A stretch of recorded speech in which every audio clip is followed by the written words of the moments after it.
The other day I heard Senator being criticized that the team doesn't have women, and as a young woman, I heard him saying that he's protecting us from the tear gas and the chaos in the rallies. What I want to say is that we don't need protection. Yeah, so we want to be involved.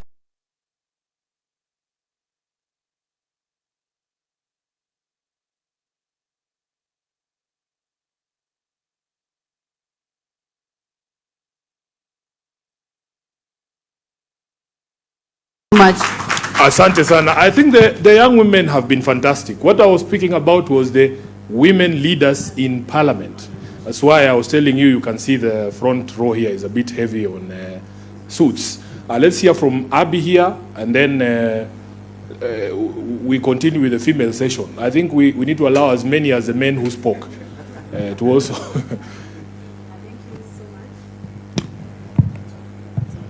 Oh, thank you so much. And you know, Senator Sifuna, when they attempted to oust you, you stopped being the SG of ODM, you also became the SG of the people. So you are wearing two hats. Thank you. And I also want to just tell the two ladies that have spoken before me that this team accommodates young women. I mean, you can see I'm here, a whole TikToker. I'm also a real estate consultant, and we are being given a voice to participate, interact, engage, and give ideas. And we'll continue growing this team. And we're also attending rallies, so tunakula hiyo tear gas, but sisi pia si waoga. I want to comment about what happened yesterday. Two things stood out for me. One, the president called a woman holding a very high office in this country a mad woman, because she wakes up every day and tells us what this government is doing in terms of theft and in terms of public funds loot. And that is Madam Nancy Gadongo. And so by calling her mad, alita wanawake wote wa hii country mad. So, as women of this country, we're also telling him, tutamonyesha kuchizi ni nini. And we will do that by showing up, taking up our voters card, mobilizing, reminding women that we are the biggest voters in this country. And before these senior women can come and start telling them, wa mama hoe, ati to support one of our own, we will remind these women how this government has failed women. When I say the president hates the women of this country, I mean it. In the same forum yesterday, we saw a whole elected governor begging for a comment on the 2/3 gender rule. What does that say? And the comment that he told her was, are you sure you want to say something? A subtle threat. I didn't take that lightly. I was like, hey? And even when he finished, he said, I want to take a vote. All those of the opinion, all those of the contrary, he says, shut up. So what is he telling us, the young people and the women of this nation, that we have no right to talk, align, and hold them accountable? But what we are saying, Senator and the team for the Linda Wananchi, the young women of this nation are rallying behind you. They are silent, they are mounting themselves, they are organizing. We are waiting for the platform, Mr. SG. We will plug in, we will go, since mass voter registration is starting this year. Tutaenda kwa ground venye tumekuwa tukienda. We will mobilize women, we will do civic education and tell them how this government has stolen from them, that they're not able to access quality health, how SHA has stolen from them, and how this government has continued to make us either beggars, widows, or mad people. Asanteni sana. Thank you so much. Thank you. Is there any other lady from this side who wants to say something? Just put up your hand, please. Okay, this side. Yes, I can see the TikTok buddies want to say something. Who's starting? Okay. Thank you, everyone. My name is Wavinya from Makueni, and I want to poke holes on what happened yesterday, being a voice of the PWD and young women in this country. We demand inclusion in most of those things that the government is talking about, and actually calling us fools. I just echo what my colleague just said. He calls us fools. Anatuita wajinga, anatuita mad people. We are not mad. And I want to call every PWD in this country, I want to call upon every single lady in this country to go voice it out in our chamas, in our grassroots collections, in our areas, in our spaces where we govern and where we work. Let us tell everyone about the ill of this country, the ill that the government is, meting on us as the young people. So we are going to do that through the vote. Hatutasema tu Ruto must go. This time we will take him home through the vote. So emergency water, please take, make sure you are armed with your vote, because it is your voice, and that is what will take Ruto home. Thank you. Thank you. Just give the lady next to you. Hamjambo wa Kenya wazalendo.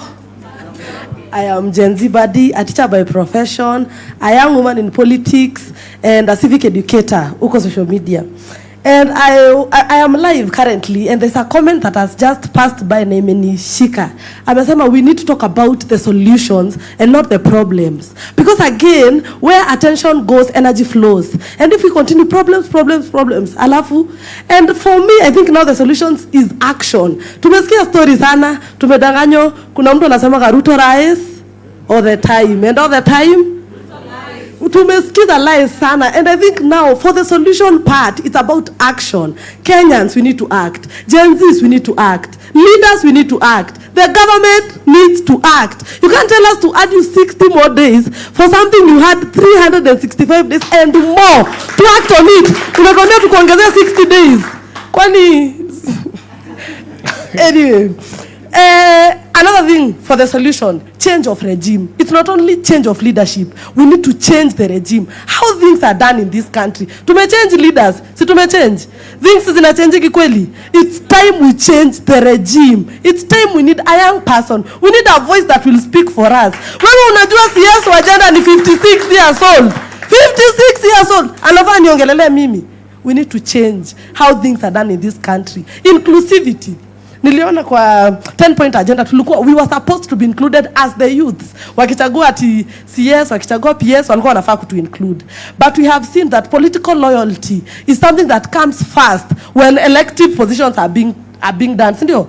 Watu wakikuwa nominated ni huyu alikuwa na mimi sana.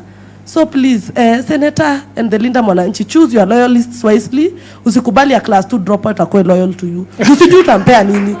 Thank you so much. Na kwa hiyo MOU, Senator, unge slide in ka Ruto must go. Sasa angekuwa home. Jua somangi, thanks. Abby, I was very tempted because I knew you were not going to read the MOU. Anyone else? Yeah. Yes, please. Let's be brief. It's afternoon. Yes. My name is Noella. I'm an event consultant and also a political analyst and a civic educator. There is one thing I picked from yesterday about the self-proclaimed ODM party leader. As a Kenyan, when you talk about compensation, to me, I look at justice first, not money compensation. Oburu said one thing and said, si lazima compensation sio lazima. Does it mean that justice pia sio lazima? I asked myself, nilikajiuliza, did he just say that? So, Senator, iyo maneno, justice first. Compensation is about justice, not money compensation. Thank you. Thank you, and you're doing a good job. I see some of your content.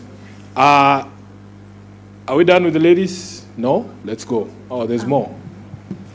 Good afternoon. Good afternoon. My name is Pauline Owoko. I represent the National Women's Steering Committee, where we are dealing with issues of equality, issues of empowerment for the youth and for the women. And for me, I want to address 2 issues. One, when we gained independence 63 years ago, we wanted to fight disease, education, and poverty. It's sad to say that we are there.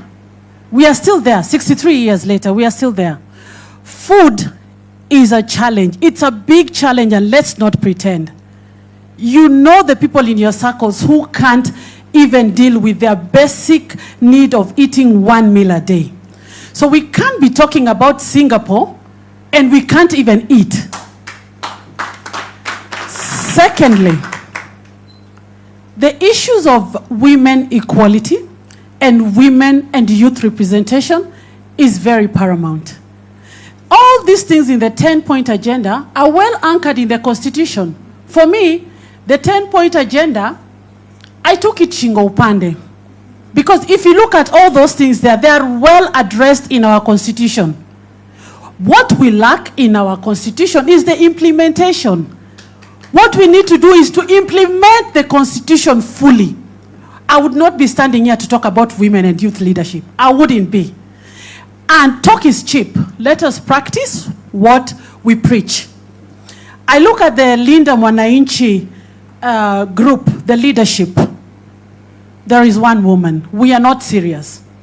You can't be holding brief for women who are in parliament. Women are all here with you every day, battling with you. And we have to practice what we preach. If we say we want women leadership and youth leadership, let's see them sitting on that table. We will not hold brief for those who are not there. You gotta be present to be recognized. Asante sana. And women and youth, jitokeleze. Don't sit there and say, remember me, remember me. There is no remembering me. Be present. The tear gases, we enjoy them. And I will well be there. Thank you. Asante sana. I think I like that fire and spirit. The last category we want, there's one more lady. Yes, close for us in 1 minute, please. Then tusikize wazee pia, si ndio? That mic is not on, Kimberly. No, just there's a reason you need to. Good afternoon, everyone. My name is Kimberly Grace from the University of Nairobi. Mine is to give a comment. Senator, I met you when I was that young girl, Pile Caucus here, young captain. And I remember that time we came and told you the university fees are being hiked, watoto wana drop out, and you brought that to the floor and it was acted upon. The other time, nikaona there was a police shooting Nairobi University hostels, Kikuyu student, and you also stood for us. That means as Linda Mwananchi, you've always prioritized the people. You've taken into consideration what the constitution says, that sovereignty, the power belongs to the people, and that is why it is not Linda Ground, but it's Linda Mwananchi, because the power belongs to us as Wananchi. My youth oye. Oye. My youth oye. Tusitumike, let us not be used as goons. They call us goons. They call us bloggers. Let us not be used as that. Tumechoka kuchota maji, tumechoka kukua cameramen around. Let us also be on this table. Sisi pia tusikike. 50-year-old people cannot be deciding for us. We have our own problems as youth. Sawa sawa. Let the fire burn. Mi nasikia niko na hasira sana when you talk about extrajudicial killings. These people will never be compensated. And I want to ask you people, is it Singapore or is it Singapore? Because right now Nairobi is flooding. We're not going to use Sakaja's dimples to fetch the water. Soon enough they are going to form a committee to compensate these people, which is just for formality. Let us be implemented like it has been said on the floor. Thank you. Asira ni mingi sana. Asante. And just to remind you, because the IEBC is running out, Pale University of Nairobi opposite, there is the anniversary towers. I've been registering students for the sake of Hon Perpetua, but it is our own responsibility. Youth for youth, sindio? Tuende pale ukiwa CBD, take that one person mwenye haja register, mpeleke pale a register, because our voice is lying in our vote. Sawa sawa. Thank you so much. Asante sana. Aya, tusikie wazee bwana. We, nipatie mzee Ndolo pia azungumze, and then we will take 2 more interventions, then we will do the launch, and then we will invite everybody for lunch. Well, wazee ni wangapi? Kuna mzee mwingine anataka kuzungumza? Naona mzee Manyara hapo. Wewe sio mzee bwana. Tafadhali mzee Ndolo. Yeah. Utatuonyesha wenzako wewe mwenyewe. Thank you very much, my SG. First of all, be very much brief, because much has been said, and I'll talk about first issues to our president, William Ruto. Anisikie vizuri sana, because when Baba died, alituacha na SG huyu kijana. You know, those brokers, they are talking about Baba alituacha na broad-based. Mi sioni hiyo. Those are lies, which is happening here. Baba Baba alituacha na SG Sifuna na tutaendelea kuwa na yeye. Nikiwa Makueni niliwaambia wakirudi nyuma, si amesema ile kazi yangu ilikuwa, lakini siku hizi yangu ni ya Mungu. So, Bwana President, don't destroy ODM.